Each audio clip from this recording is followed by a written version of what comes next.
Для многих Новый год – период волшебства, время, когда хочется верить в сказку. Песик Санек жил на улице, но в канун праздников он тоже ждал, что чудо произойдет. Вот только у некоторых людей очень своеобразное чувство юмора, поэтому вместо праздничных угощений в миску Саньку подбросили петарду. К счастью, пес не сильно пострадал, но он так и не смог понять, почему люди поступили с ним так жестоко. Мы отвели песика подальше от людей и открыли суповой набор, который принесла для него.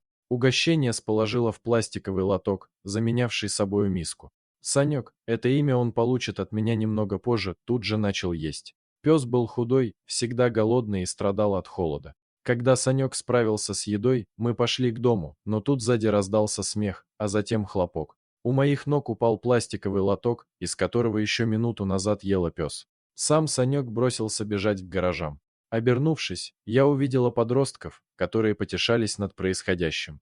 «Ну ты, Вовка, даешь!» Видел, с какой скоростью он улепетывал. Забавлялись подростки.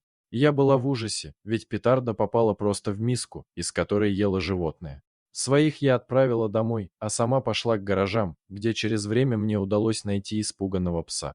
Санек буквально вжался в стенку одного из гаражей и тихо скулил.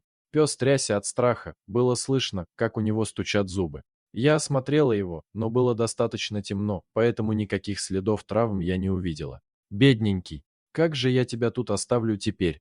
К счастью, место для Санька нашлось в загостинице. Обнявшись, мы с Саньком ждали, когда за ним приедут. Поводка на животном не было, но он не сделал ни одной попытки уйти, наверное, мое присутствие придавало ему спокойствие.